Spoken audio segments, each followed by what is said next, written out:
back in again.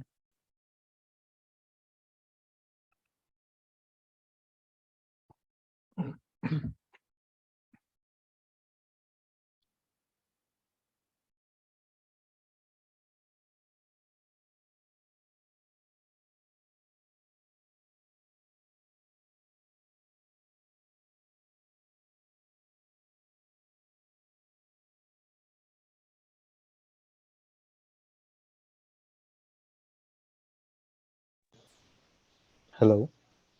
We got you, Chandru. Yeah. Yeah. Yeah. So just go on mute, Chandru, until we get if we get any questions around SAP build and process automation, and that'll be fine.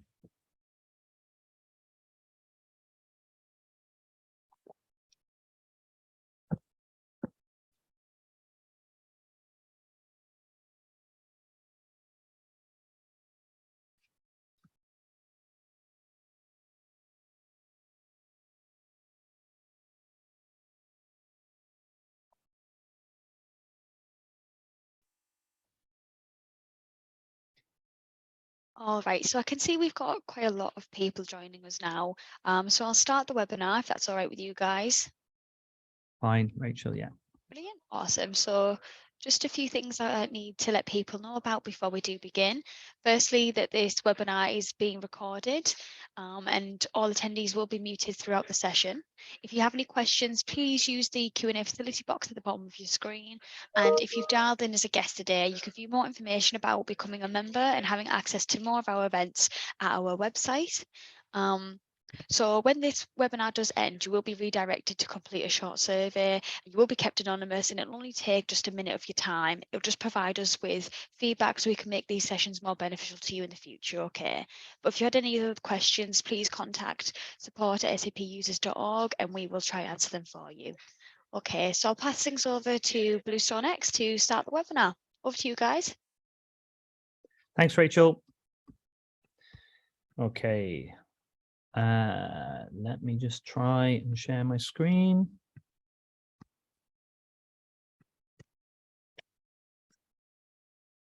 Okay, can everybody confirm they can see my screen, please?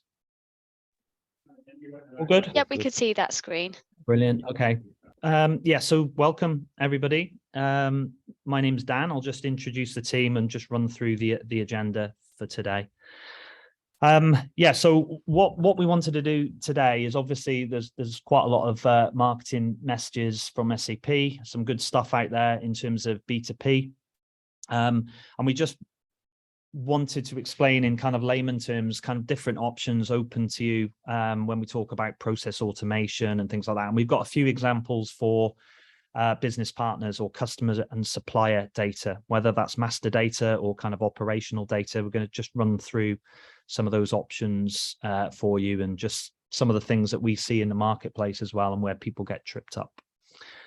Yeah, we've actually recorded the demo today because we're all over the UK and Ireland and India at the moment. The team are very dispersed in different locations, so we've recorded it. But if there are questions and we need to go into detail, we'll just jump into the solutions that we'll be showing.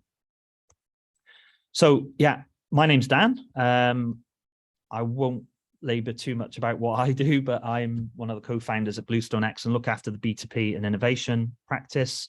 And Kyle, do you want to say hello? Yep. Hi, everyone. So as you can see on the screen, I'm a UX and design analyst, work mainly with product workshops, prototypes and build. Thanks, Kyle. And then Chris.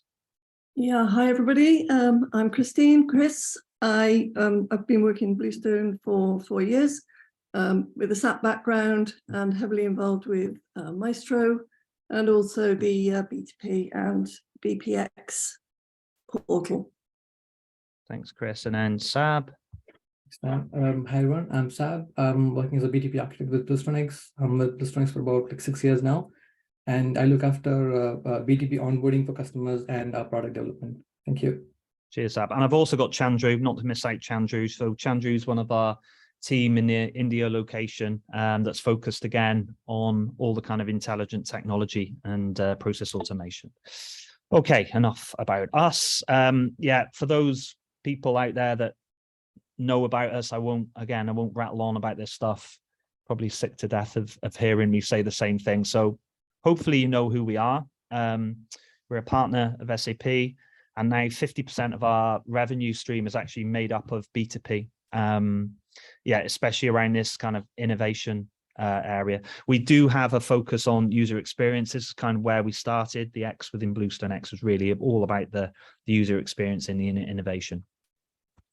Yeah, I won't talk too much about this, but the one that I'll pick out is obviously we're part of the App House, the SAP App House network, which is it's almost a customer-led and partner-led set of partners that do this whole design thinking and application development and just do things a little bit differently. So there's something we're quite proud of, and we take this into a lot of the projects that we do. And then on the services, so we're gonna kind of show you some of this stuff around the services that we provide, but obviously we do the whole B2P, various things as you've heard from Kyle and Sab. Whether it's B2P services that we provide for customers, or even prototyping and design thinking sessions that we help customers with. One of the touch points that we'll review a little bit of today is around the whole master data services. Again, if you look at the marketplace with SAP, you know, and the new products that are coming out, such as SAP Data Sphere and all that type of stuff, there's still a gap in the marketplace. It's all very well having some great analytics and all the nice B2P stuff, but you still need data quality and data governance. And as part of our practice, we kind of, yeah, we make sure customers are fit for purpose. And then what we're trying to do as a company, and you'll see some of this stuff soon, we're trying to move towards more a product-based company. So we have a number of UI5 applications, as well as kind of, yeah, SAP cloud suites, which we'll show you a little bit of. And then obviously our SAP Master Data software, which we'll show you a little bit. So it's a bit of a hybrid webinar. We're showing you lots of stuff around B2P, and then what we're doing, we're actually augmenting some of this B2P technology with our own software that lives in this platform. Client base, yeah, we're mainly UK and Europe, but we are branching out. Got some, you know, quite recognizable brands on here. And I just want to talk about this. So we did a couple of webinars at the end of last year, really, and we were looking at the marketplace in terms of how the whole RISE positioning from SAP means, and you know how that affects customers. So you can see on the left hand side, these are your kind of traditional SAP products, and on the right hand side now, this is where SAP B2P is making a play. So there is quite a big shift. I think the adoption, it's slowly starting to move. I'm actually at an event today in Dublin, all about B2P. And interestingly, when the audience was asked how many people are actively using B2P, out of about 60, 70 people, there was only a couple, which quite surprised me.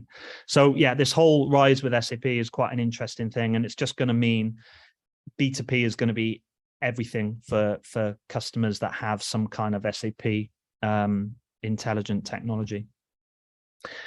So to cut it down into layman terms, because it can be a little bit daunting when people talk about business technology platform, essentially, I think SAP have even changed it now back into 5 layers, but we kind of call it 4 pillars. Okay, so you have things like database and data management, you've got the old analytics, then you have application development and integration, and then on the right hand side you've got the intelligent technologies. All the bits that you see on the screen in orange is where we're strong, or where we think we're strong, and we have kind of products to help. So there's a ton of capability in B2P, whether you're on ECC or S4. B2P is a kind of, it's almost like a no-brainer from a cost and value point of view, and there's some really nice technologies involved. I mean, just as a kind of, I'm not technical anymore, but just from a person looking in, some of the services that you find in B2P, they kind of work out the box, which is pretty amazing considering that never really used to be the case with SAP. So there's some really, really nice stuff in there, and we'll show you a little bit about this. So options then. So again, just to cut through the sort of myths that you hear out in the marketplace. So when SAP try and position either S/4HANA or their RISE offering with SAP, it will normally come with elements of cloud credits for business technology platform. So if you already have a contract with SAP with B2P in there, you have different kind of ways in which that you can consume. There are different kind of licensing metrics, from things like pay as you go to subscription and consumption. So there are different kind of ways in which to consume and therefore get charged by SAP. The probably most common one is this one. So you basically purchase cloud credits and then you start consuming some of this technology from your cloud credits. One of the things that probably isn't that well known is something that's called Partner Managed Cloud, which is basically exactly the same as the top. Yeah, so all these different methods that you have open, but it's basically a partner onboarding you, helping you with either training and development, application build, all that type of stuff. But it's platform and software as a service. So, and this is what we provide for a lot of customers in the UK and Ireland today. But as I said, if customers have already bought B2P, we can help them in terms of the services. So exactly the same model, except the customer owns the contract with SAP. Yeah, so I won't go into the nuts and bolts of it all, but this Partner Managed Cloud offering, as I said, you used to call it in the old world one throat to choke, but it's basically we provision the hyperscalers, we provision the services that you need, obviously in conjunction and agreement with the customer. And then I guess our advantage is we have a lot of accelerators already in terms of IP to help you sort of gain that traction and get that value from your B2P environment. Now, interestingly, and again, hopefully we'll get time to show you, within B2P, in terms of monitoring it, what you're consuming, what it's costing you, SAP do provide some solutions, but in all honesty, that they're not that great. So we have built our own kind of reporting cockpit where we can look at application usage by user, by device, by browser, consumption of the different services. If we get time, maybe we'll show you some of this as well. Yeah, and the reason for coming up with this Partner Managed Cloud model really is, as I said, we've been doing this for a number of years now. And what I'm going to do, if there are people from SAP on the call, they'll probably give me a kick later on, but it will kind of tell you what's good and what's not so good. But yeah, that's the whole point of the Partner Managed Cloud, really. It's advisory, it's guidance, it's training, but it's also all the years of experience that we've got, which was formerly SAP Cloud Platform and now Business Technology Platform. So just to give you some examples about value. So I think this is quite an important message. Brakes Food Service Company, which again, I'm not going to talk about what they got. They were on a very old version of SAP. They're on ECC 6 Enhancement Pack 4. Okay, so quite an old version. It might even, that EHP4 might even be out of support from SAP. I'm not so sure. But basically their challenge and why they came to us was around being able to make some of their processes a lot more efficient, and also colleague experience and user experience was something that they needed to improve. So they engaged with us. Initially it was for a POC, and that POC, the proof of concept, was basically, it was twofold. It was one, helping warehouse operatives within the warehouses, taking away the bits of paper and all the manual bits of work that they were doing. That was one side to it. And the other side of it was the kind of administration of the back office for outbound logistics.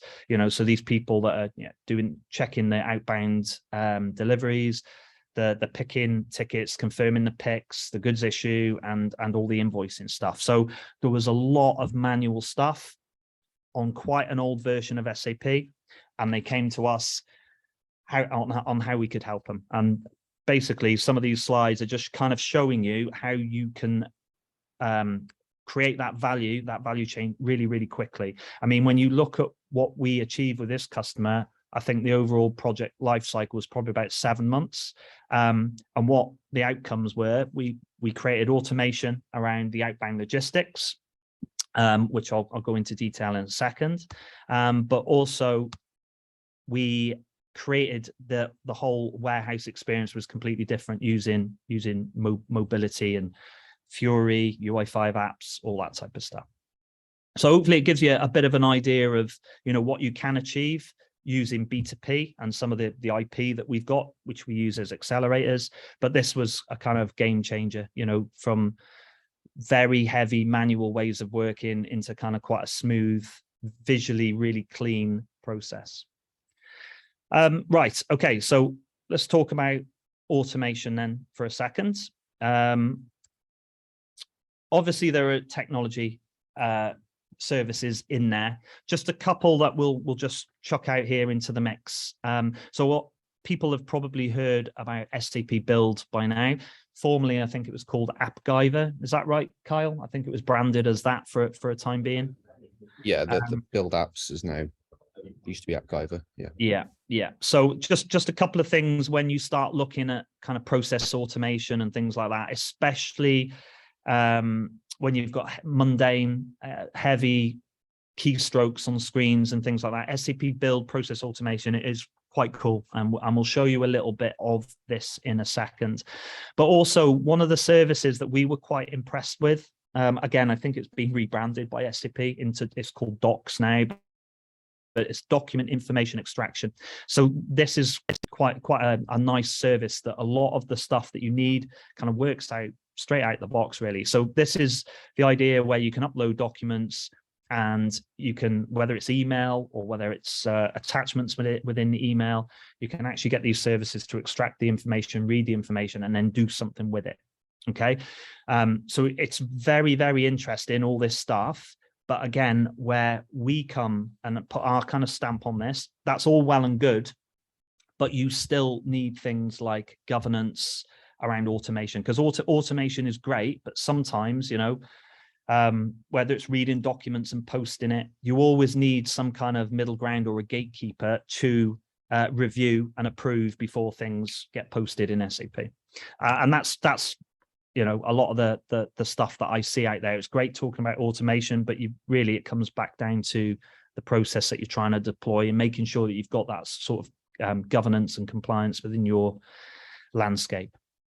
And the same goes for, you know, exchanging information. These services in B2P, they're really good. So you can have, for example, users that attach spreadsheets and just email it off. And then what you have services within B2P. We've kind of built our own stuff here called Maextro bots, which basically monitor email accounts, look for the right attachments, extract the information from those attachments, and then post it where it needs to within SAP. The difference being is that we kind of throw rules and all that type of stuff over the data. As I said, the one big thing I'd like you folks to take away, process automation is great, but you can't just go, you know, creating documents in SAP without some form of governance and approval. That's always a kind of big alert from our side. Yeah, and again, just in terms of master data, so you can use some of this technology around master data. So you could literally have spreadsheets for data creation, for example, and you could email it off, and then you can get some of these B2P services to extract the data and create the actual data objects in SAP.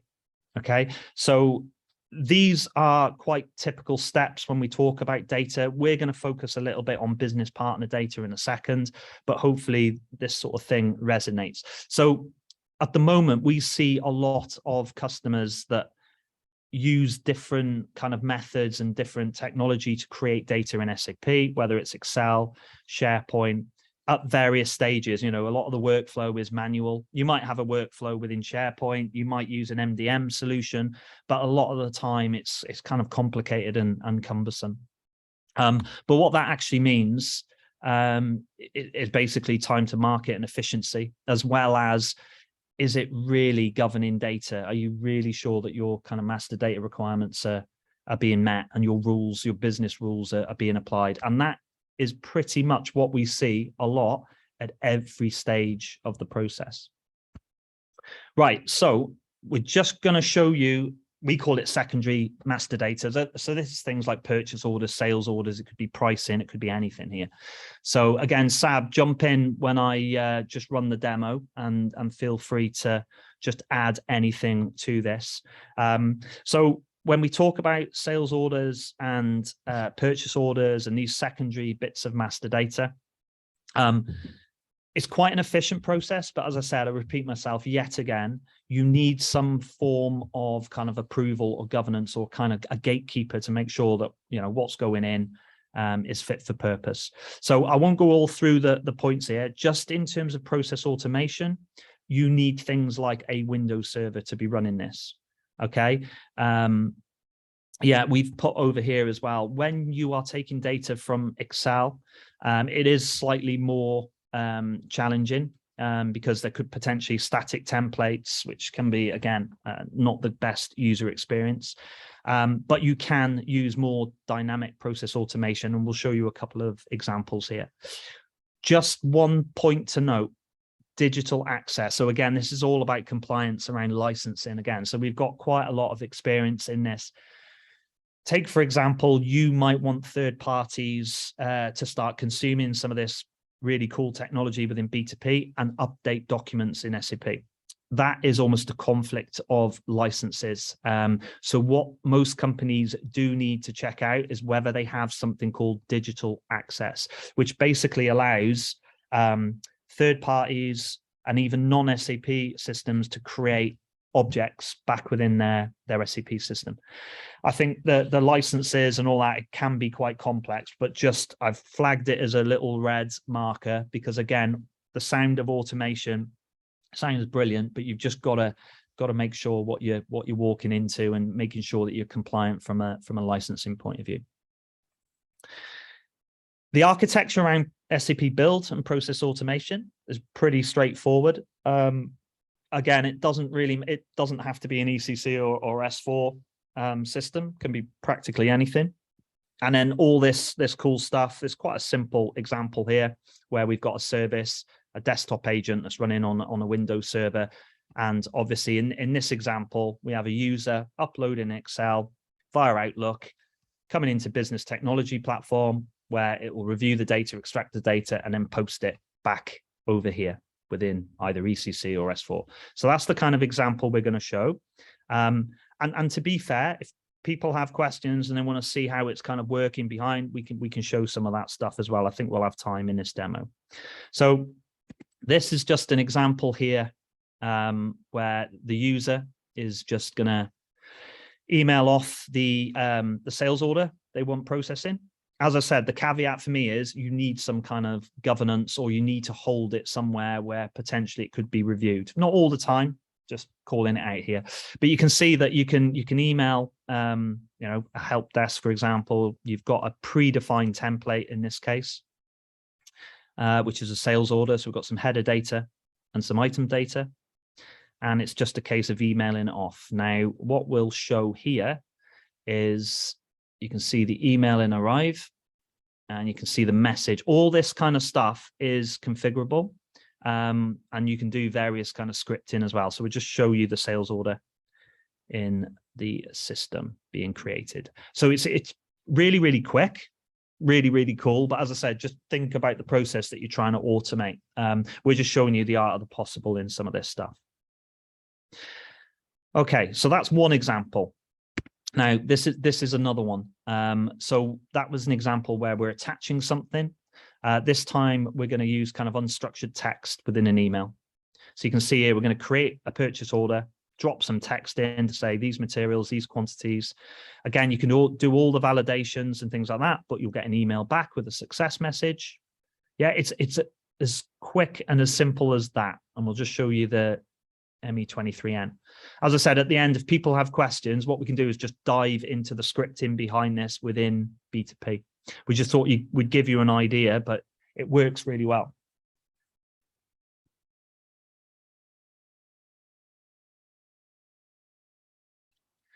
Okay, right. So all that being said, I just want to explain why we originally built our product Maextro, why it is this kind of gatekeeper around data and secondary data, you know, sales orders, purchase orders, master data, all that type of stuff. Because when you see that automation stuff, it makes complete sense, but you need some kind of framework to govern it. So Maextro, we've done many webinars on here talking about Maextro. It's all about process and data. Okay, so Maextro is basically a framework. It's like an add-on. Okay, and it's process driven, and it pretty much covers all master data objects in SAP, but it will also do all the secondary master data parts as well, from pricing and all that type of stuff. We've actually, Kyle's going to show a little bit of this stuff. We've actually rebranded, relaunched it in a kind of new UI5 form. For those of you that have seen our webinars before, we used to use SAP screen personas and Slipstream with the bits of UI5 applications. We've moved the entire stack now to UI5. So yeah, it manages the process, but more importantly, from an end user point of view, it looks pretty cool as well. I won't go through much of the slides in here. We'll show you some of this stuff. And the reason why we built this solution, obviously, I'd like to think we were quite ahead of the game when it comes to some of the B2P technology.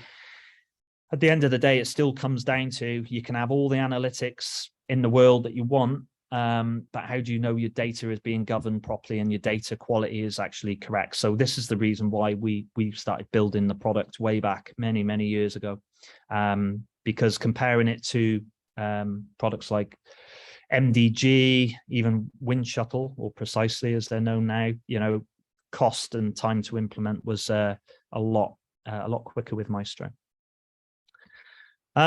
So yeah, we'll show you some examples of this. And as I said, our Maextro, which the UI all sits on B2P in this kind of new UI5 framework, gets shipped with a number of apps, with a number of templates as well. So again, it's all about this acceleration and making sure that time to value is kind of unlocked a lot quicker. So I've already explained this. So the future of Maextro UI, it's kind of already done. We're going to just show you some of this stuff, moving away from SAP screen personas onto this kind of nicer, cleaner way of working using UI5. I'd like to say, Kyle, as well, because you were involved in the design of this stuff. We kind of didn't follow completely Fiori guidelines. I don't know if that's a fair thing to say, but we built it purely for user experience in mind, rather than following, you know, what an SAP guideline kind of looks like. I don't know if you want to say anything on that. Yeah, no, it's pretty much spot on. When we first started designing this, yeah, we decided to go away from the Fiori guidelines just to get a more consumer grade experience with the end user in mind. But since then, since we've over the lifetime of us building this application or the new UI stack, SAP have sort of relaxed the Fiori guidelines now. So it's pretty much still within the guidelines now of what Fiori have proven.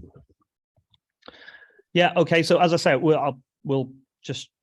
Kyle will talk us through the video, but as I said, it includes standard objects, and it gets shipped with predefined templates, which means basically you can be up and running within hours and days. And then if you need to change the process or the business rules, then it's a no-code framework where you go in. The beauty of Maextro is once you configure it, all the UI5 stuff just responds, which that's quite different to other solutions out there. Normally you have to do a little bit of config, change a little bit of UI. That's not how it works in Maextro. You say, I want to see these fields on the screen and I want these rules being applied. You do it once, the UI5 responds, which is quite a cool feature. So yeah, from a company point of view, before we get into the demo, like our focus is very much on the data and the whole B2P, you know, making sure that we can consume some of these B2P services to, augment what we've already built. So we play across a number of areas when it comes to data and business partners and all that sort of stuff. So obviously, if people have already bought MDG, some of the solutions that we're going to show here already plug into MDG. If you don't have a master data management for governance and quality, we have our kind of Maextro product, which is our core product. And as I said, we've got all this kind of cool stuff where you can even use chatbots and things like that to actually create requests for data. And then obviously it does a lot of this whole cleansing stuff. We don't typically focus or talk too much about this whole cleansing, but we call it align. So essentially, once you've built rules and you've built processes around your kind of data, what you can do, you can throw those rules across your legacy data, and then Maextro will say, you gave me these rules, but it's actually conflicting with what you've actually got in the system. Do you want me to clean it up? So it sounds simple, but yeah, it's what Maextro does and what it does really well. Okay, so what we're going to show you then in terms of B2P, okay, and we're talking about business partners. So again, you look out into the marketplace. I know there is Ariba out there. It kind of does a little bit of onboarding, not really great in terms of integration, not really good with integration to MDG and business rules and governance and all that sort of stuff. So we decided as part of the Maextro team to kind of take Maextro onto B2P to make sure customers and supplier onboarding would just be easy or easier, shall I say, where we could validate data that's keyed in from the business partners, and we could then bring that back into SAP. In our case, it would come back into a Maextro world or an MDG world before it's kind of approved. So this product is already Industry Cloud endorsed. It's got all the stickers and badges, and we're just going to run through a demo on this in a second. So as I said, it's got lots of these API checks, again, all within B2P, where we're checking IBAN, VAT, all that type of stuff. So the interesting thing about this is when we talk about B2P, once you, let's say you're a supplier or a customer, once you've onboarded via the portal, you can then log in and start exchanging data. So as I said, this is where the other B2P services can really kick in. This is where people will probably get more value. It's not just about data and onboarding. It's actually then you can start using it to exchange data. This is the process that we're going to run through, guys. So every now and again, when Kyle and Christine are running through this, I'll just jump in and tell you where we are. So basically what we're doing business partner onboarding. So the scenario here is Kyle is going to act as almost like an account manager or a procurement guy. He wants to onboard a supplier. Okay. And then the supplier is actually going to get notified, and they're going to register on a portal and upload their data. So Christine is going to be wearing that hat. And then I know I've got your picture here, Sab, but unfortunately it's not you, it's probably Kyle again. So once the supplier has uploaded the data, it's going to come back into the Maextro world for further enrichment and collection. And then finally, we're going to do a data approver role, which will update the data in SAP. So you'll hear different voices as they run through the demo, but just, yeah, from a process point of view, somebody's going to say, I need to create a new supplier or a customer. We're going to reach out to those third parties and start gathering information, start checking the information, and then it's going to come back into the organization where they can enrich the data. So hopefully that all makes sense. I'm going to shut up because I've talked an awful lot, and we'll show you the demo. So Kyle, just explain what people are seeing, please. Yeah, so this is what Dan was saying before. We've rebranded Maextro into this new user with user experience in mind. So this is the Maextro home shell. And what you can see on the screen now is we are selecting a template, which in the Maextro world is a pre-configured process with rules, views, and data. So this is what's going to contain the process that Dan just went through with the creation, the approval, the enrichment. So what you're seeing on the screen now is a very simple template that we put together, but this is fully configurable with any views, fields, and rules you want, and the UI just responds. But in this scenario, you can just see I'm just entering a vendor name, an email address, an industry, and a postcode. And this would do duplicate checks just with configurable thresholds to determine if you've already got a vendor with those records. But you can see there, it's created the request.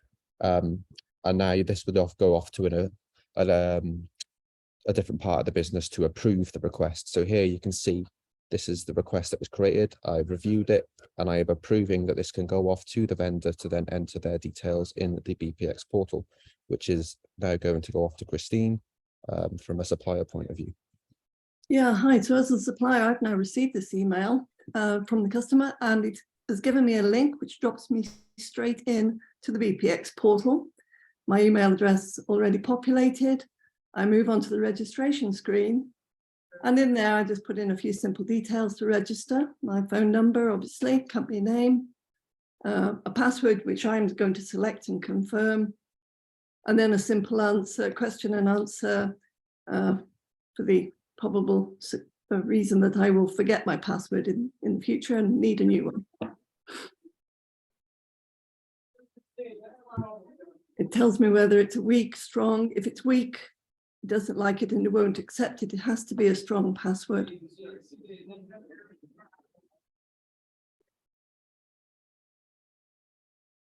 And I'm not a very quick typist. And again, all this sort of stuff can be configured, Chris, right? So it's, again, a framework on B2P. So normally you might pause before you actually went in to do the registration details. But obviously, for the purpose of this, we're going straight in now to provide the details, which will be taken back into UI5 and used to create a vendor record. These details are exclusive to the supplier and only the supplier can change them. So on this screen, you see that we have 6 tabs at the top left, which are screens to be completed. You also see that there are 2 fields, 3 fields highlighted purple. They are the fields that are going to be verified by an API.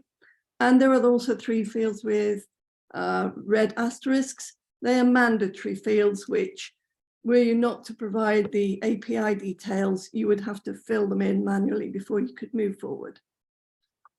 So here you can add your company name, and the system will actually go and search to see if it can find your company. My company, I look, I can't see it. There it is. I click on it, it changes the location map, and it also provides the trading address. I enter the registration number, my company registration, and that changes the address to my registered office address, but I want to be known by my trading address. So I can change them back again. The mandatory fields must be completed.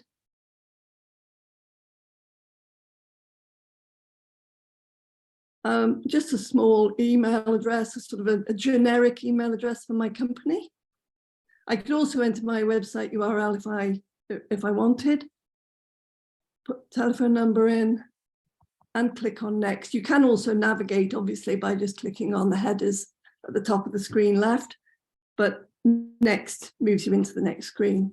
Here, 2 API validations, 3 fields which are mandatory to be completed regarding the bank. But if I complete my IBAN and it is verified by the API, then those fields will be populated automatically.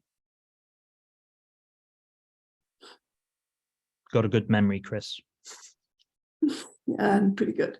Then all I need to do is put in my account holder name and move on to the VAT number.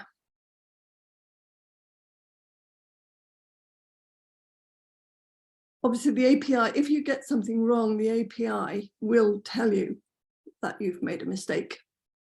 And here I've used the incorrect last digit. It's telling me it's wrong. So I changed the 8 to a 7. It's correct. It's verified and we can move forward. Business contacts is the next screen, and I can add as many of these as I like. People in the business who are going to deal with the customer. Obviously, for speed on this occasion, we're only going to add 1. My friend Tom Jeffries, who's going to be head of sales. He's going to be the person who's going to deal with the customer in the main. There we are. And I put his telephone number in and his email address and add him to the screen.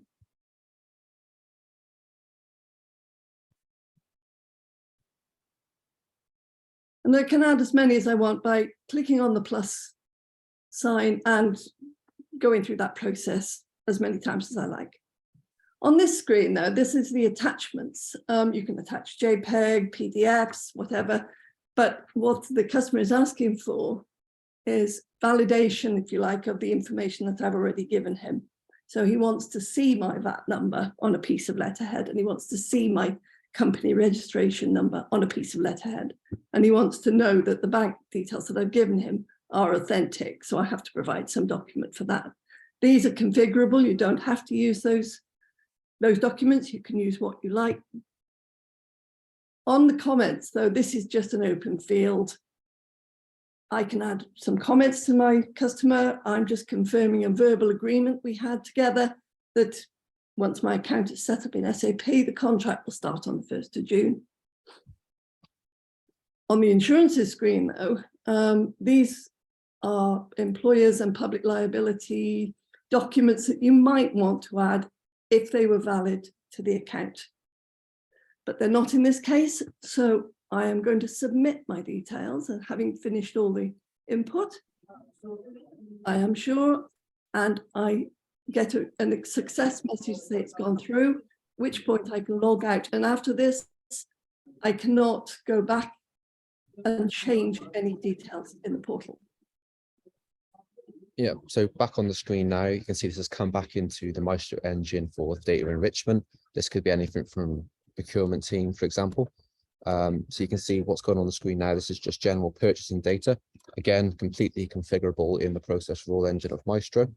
So this is just me going through just quite fast now, just confirming that all the data that's come from the vendor in the portal is all correct. And then just processing through the process workflow for this request. So you can see now I've completed all the views for this request. I'm saving it. And then I'm just going to go through to the next step. So now this is accounts payable data collection, as you can see. And this is again, just going through details from the portal to another team in the business to review.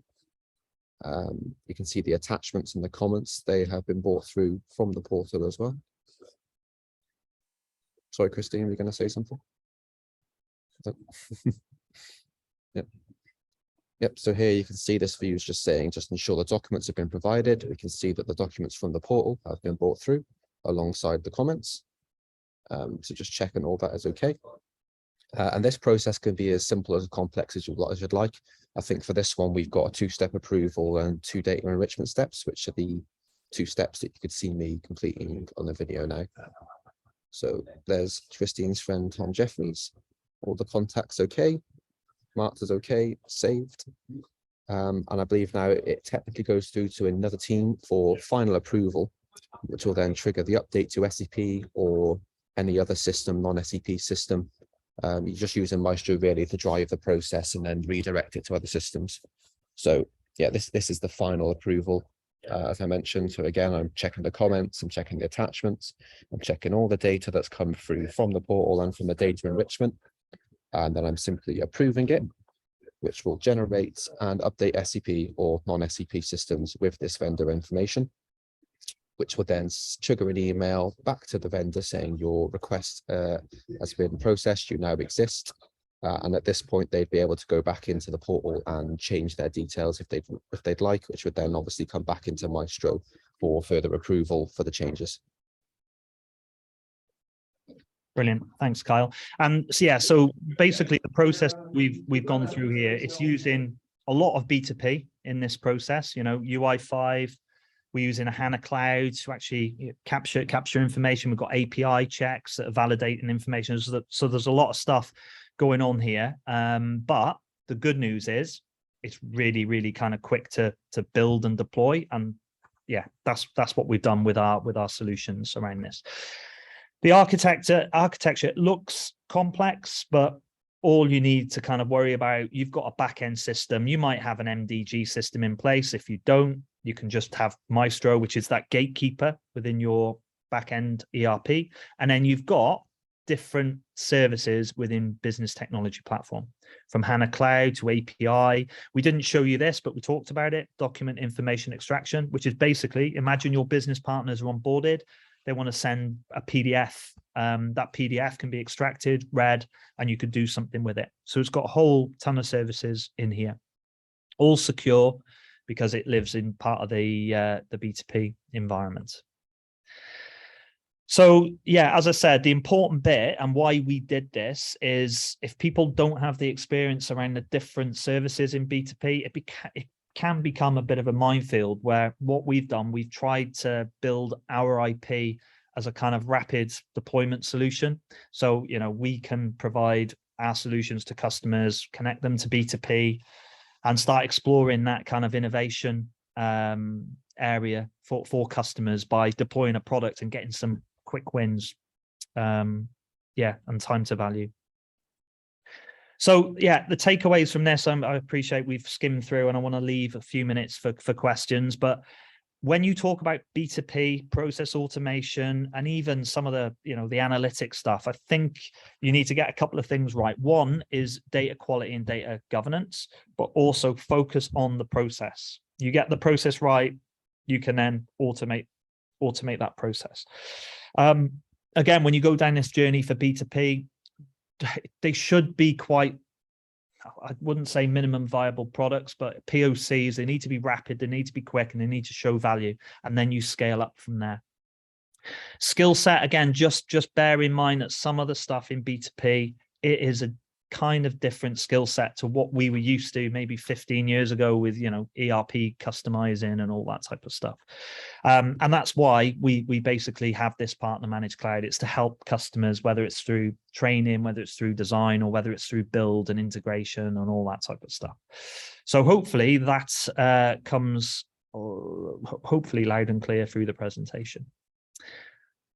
Okay, I'm going to stop sharing for a second. And I have a question already in here. It's a question about how can I access the used presentation. I think Rachel will send on the presentation to the attendees on there. And I think some questions have already been answered. Will the recording be shared? Yes, it will. You'll get a link to that.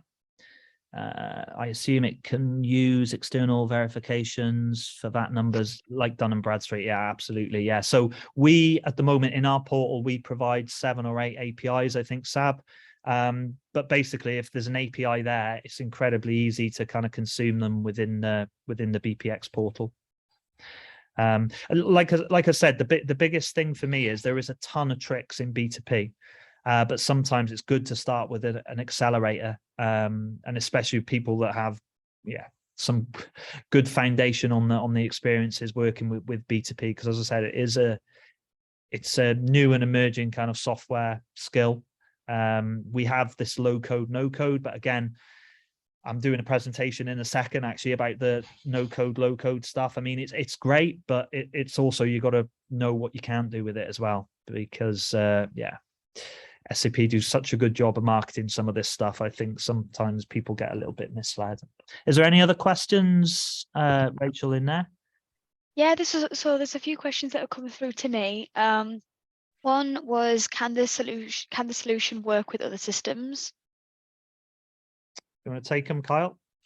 Yeah. So as mentioned at the end of the demonstration, it can be used in multiple systems at any point. You can trigger a request from MDG, which will then go into Maextro and onto the portal, or at the opposite end, you can have the data that comes back into Maextro. The final approval will then trigger the creation of the master data in external systems. It could be SAP systems, it could be other systems. So yeah, it's really flexible with using other systems in the process. Okay, brilliant. Another one, will this work with MDG? Yep. Okay. So similar question. You can start the process with MDG to trigger a create request in Maextro, or you could do the update via MDG as well at the final approval, as you saw in Dan's architecture. So it's pretty flexible with using MDG and other systems. Okay.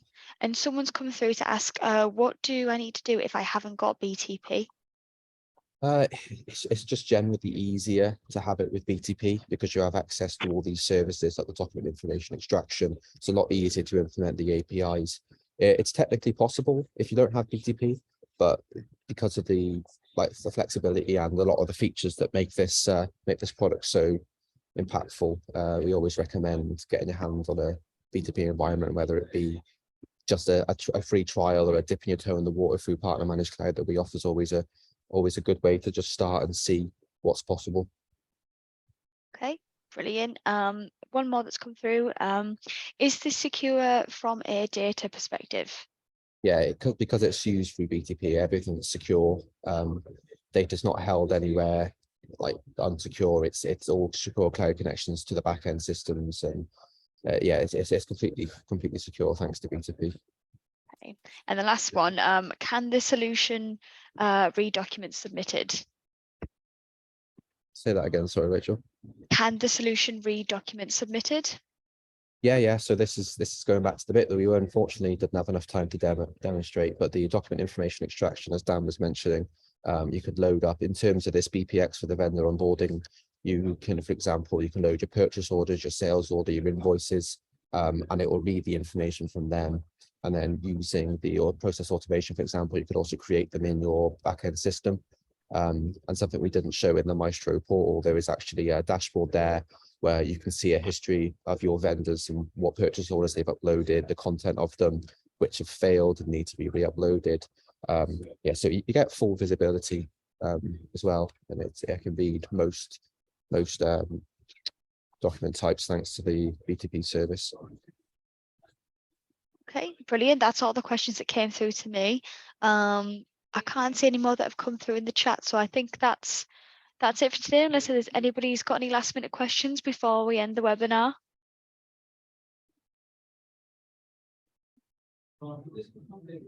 No. All right. Okay then. Right. So that's it for today. Thank you guys for joining us today. Thank you guys for joining and speaking. It's very interesting. And just before I do finish, a reminder to everybody to fill out the short survey. It'll only take a minute of your time, and it'll just be beneficial to us in the future to provide post feedback, so we know what you would like to see in the future. All right then. Well, thank you for speaking today. Thank you for joining. Bye, guys. Thanks, everyone. Thanks for coming.